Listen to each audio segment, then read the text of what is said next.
आप सभी ने CHSL 2022 टीयर 1 की आंसर की अपनी चेक कर ली होगी और उम्मीद है रैंक IQ पे अपने अपने मार्क्स और अपनी रैंक भी चेक कर ली होगी। चलिए अब मैं अपना मार्क्स बताता हूँ आपको कि मेरे कितने मार्क्स आए हैं। तो अगर मैं आपको बताऊँ तो मैंने टोटल क्वेश्चन अटैम्प्ट जो किए थे वो थे 89। उसके बाद 11 क्वेश्चन अटैम्प्ट नहीं किए थे। 89 में से मेरे 81 करेक्ट हुए हैं और 8 मेरे गलत हो गए हैं, जिसमें से मैक्सिमम 5 GK क्वेश्चन गलत हुए हैं। उसके बाद तो इस तरह से नेगेटिव मार्किंग 4 नंबर की और मेरे 162 मार्क्स बन रहे थे, जिसमें से 4 नेगेटिव हो गए, तो टोटल मार्क्स मेरे 158 हो गए। अगर मैं आपको दिखाऊं अपना सेक्शन वाइज, अच्छा मेरी एक्यूरेसी अगर आपको दिखाऊं तो 91% बन रही है। इसके बाद अगर मैं आपको सेक्शन वाइज मार्क्स दिखाऊं तो आप देख पाएंगे इंग्लिश में इस बार इंग्लिश ऐसा बताया जा रहा है कि टफ़ आई थी, तो लेकिन मुझे तो नहीं लगी। मेरे जो है 43 मार्क्स बन रहे हैं। मेरा एग्ज़ाम 13 मार्च की शिफ्ट 3rd को था, तो इंग्लिश में 43 और रीजनिंग में 48, क्वांट्स में 45.5 और GS में हमेशा की तरह सबसे बेकार 21.5 मार्क्स बन रहे हैं। इसके बाद ये सब मार्क्स तो उतने मैटर नहीं करते, मेन आपकी रैंक होती है। तो चलिए मैं आपको अपने रैंक की तरफ लेकर चलूँ। अगर तो मेरी जो रैंक है वो 1,27,000 लोग अब तक रैंक IQ पे अपना डेटा चेक कर चुके हैं। Thanks to rank IQ, credit इन्हीं को जाता है रैंक सबकी दिखाने का। तो मेरी रैंक जो आ रही है 1,27,000 में से वो जनरल में 3,732 आ रही है और नॉर्मलाइजेशन के बाद 4,796 पहुँच जा रही है। उसके बाद कैटेगरी रैंक अगर दिखाऊं तो OBC में मेरी 52,000 में से 1,656 रैंक है। तो उसके बाद शिफ्ट रैंक दे रखी है। अब मैं आपको दिखाता हूं कि मेरे नॉर्मलाइज मार्क्स जो है रैंक IQ पे कितने दिख रहे हैं। तो रैंक IQ पे मेरे जो रॉ मार्क्स हैं 158 और नॉर्मलाइज होके 168.77 दिखा रहा है। इतने में प्री तो डेफिनेटली क्लियर हो जाना है।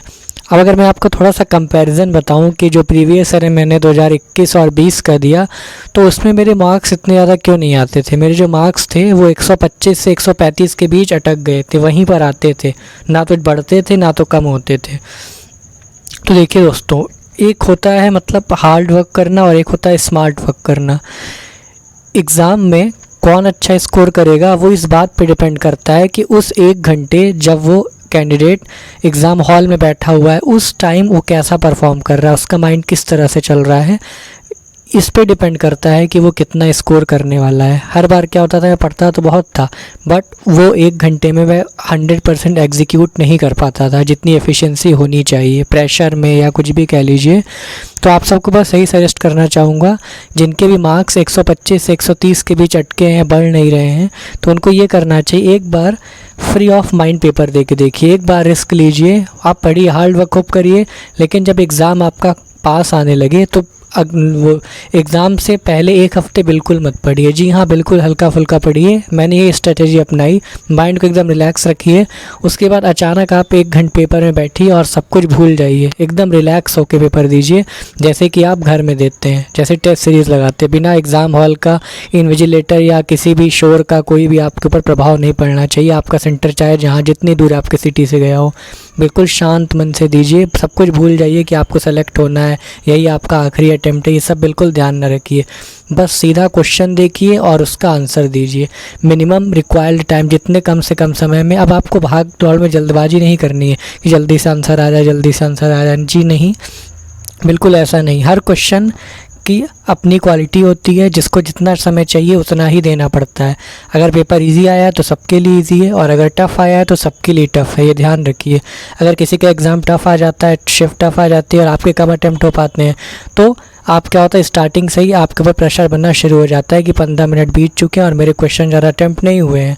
तो कोई प्रॉब्लम नहीं, आपको पेपर को पहचानना पड़ेगा। सीखिए कैसे पहचानते हैं कि एग्ज़ाम कौन से शिफ्ट टफ आई। अगर आपको अपनी शिफ्ट टफ लग रही है तो याद रखिए वो शिफ्ट उस टाइम के सभी लोग के लिए टफ है, तो सबके अटेम्प्ट कम होने वाले हैं। और फिर नॉर्मलाइजेशन में सारे शिफ्ट को बराबर कर ही दिया जाता है। प्रेशर ले तो सबसे बड़ा जो चीज़ है, प्रेशर में कोई भी चीज़ हो, बैटिंग हो, बॉलिंग हो, क्रिकेट हो, वर्ल्ड कप हो, आपको पता है जो प्रेशर अच्छे से झेल लिया उसी का सिलेक्शन होना है। तो the selection is all about pressure, handling of pressure and nothing else. उम्मीद करता हूँ वीडियो आपको पसंद आई होगी। CGL 2022 में भी मेरे अच्छे मार्क्स बन रहे हैं, 293 बन रहे हैं। आई होप मुझे कोई पोस्ट अच्छी ही मिल जाएगी 4200 ग्रेड पे की। OBC कैंडिडेट हूँ मैं। बस आपके साथ ये शेयर किया मैंने। आई होप आप सबको पसंद आया होगा। तो वीडियो को सब्सक्राइब ज़रूर करिएगा, मुझे मोटिवेशन मिलेगा और कुछ इन्फॉर्मेशन होगी तो आपके साथ शेयर करूँगा। Thank you very much.